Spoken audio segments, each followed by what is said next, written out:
What's up, guys? It's your boy Jabon Stunner. Hadn't done one of these in a while, and I wanted to do one with the brand new Medal of Honor Warfighter.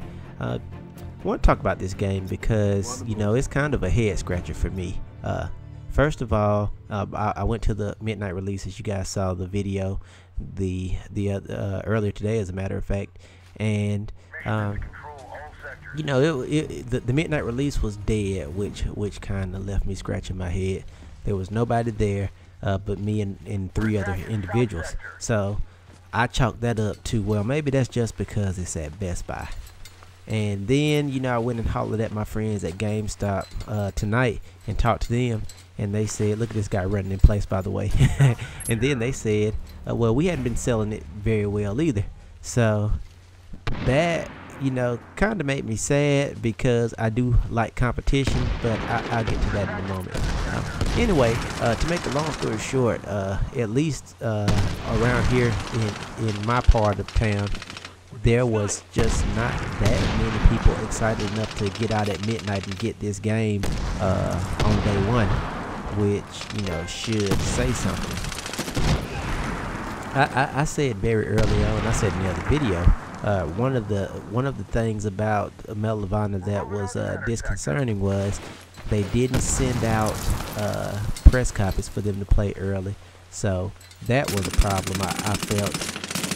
And the other problem I felt was that they just kind of, I think they just kind of botched it up. I'm trying to think about how I want to phrase that. They botched it up because, you know, you guys saw that they had that huge day one patch that came out, and I'm like, how in the heck can you work on the game as long as they had to work on the game? They had at least a year, or if not more, to try to fix a lot of the things that were wrong with the previous Medal of Honor, and they still, you know, released this one with a bunch of issues. So, you know, they had this huge patch on day one,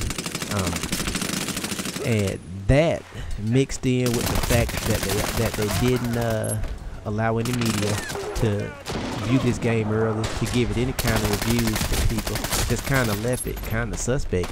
And I think that scared a lot of potential buyers and players off, and they just said, you know, I just wait for Call of Duty that's coming out, because I don't really want to take a chance spending $60 on the game that I don't know if it's good or not. And judging from the last Medal of Honor, it's probably going to be not. I took a chance, and I went out and got it because I liked the last Medal of Honor, and I actually think some aspects of this game are fun. Let me tell you what I like. I like the two-man squads, and I like the competitive nature that you can have, because there's three ways you can three wins within a game mode, and I'm playing their version of domination. But basically, your two-man squad can win. So in essence, you're playing against your two-man squad member. You're also playing against other squads that are on your side, on your team. Then you're playing against the opposition too. So there's a lot to play for in this particular game, provided that it plays the way it's supposed to play. Like I said, I played about 4 or 5 games on release night, and it was okay, but, you know, I was saying, what the heck, you know, a lot of the time, because I just, me and my homie that was playing with me, we just couldn't quite get it out. Hell, it took 20 minutes to figure out how to get into the multiplayer because it's just that complicated.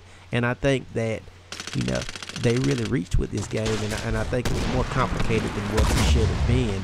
And I think that the learning curve is going to turn a lot of players off that aren't serious. Even some Battlefield players. I mean, there were some guys on there that were talking while we were playing, and they were talking about just the difference between this game and Battlefield 3, and how, you know, there was some disappointment there because it's got the same mechanics, but it just didn't play the same. So, you know, again, I don't know. As I said, I'm gonna give it a little bit more of a chance. But, you know, from talking to people, from hearing reviewers, I was listening to IGN's blog today.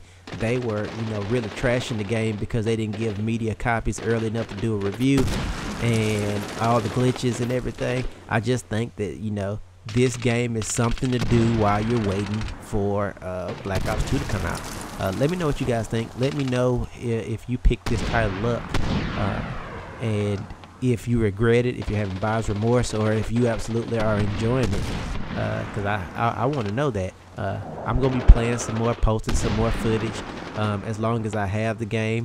But, you know, a multiplayer game, regardless of what it is, fighting, shooters, is only as good as the people that are in the game. And if you don't have enough people playing the game, if it's just you and the AI, you know, it's just not going to be a fun game. So you definitely want to have a large community, and that's one of the things, that's one of the strengths of Call of Duty. There's always a ton of people on to play with, and that makes it a fun experience. Another, you know, criticism I have of this game, while I'm thinking about it just off the top of my head, is that this game really should have came with an instruction manual. We were at GameStop tonight, and the same friend I was playing it with, he picked up the fucking manual, and it looks like an encyclopedia Britannica. It's huge. It was like 300 pages. I mean, I'm not even joking. It was at least 2 inches thick.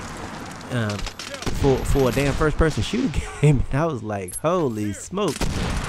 You know, that's borderline ridiculous. I understand you want it to be real. I understand you want it to be authentic, but there's got to be a fun factor to it too. I mean, you know, if I want to be that real, I'm gonna go enlist and get in the military and go and try to, you know, shoot some people for real.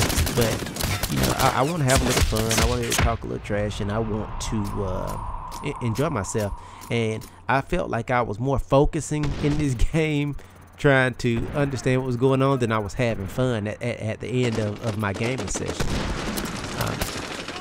You know, that can be a good and a bad thing, I think.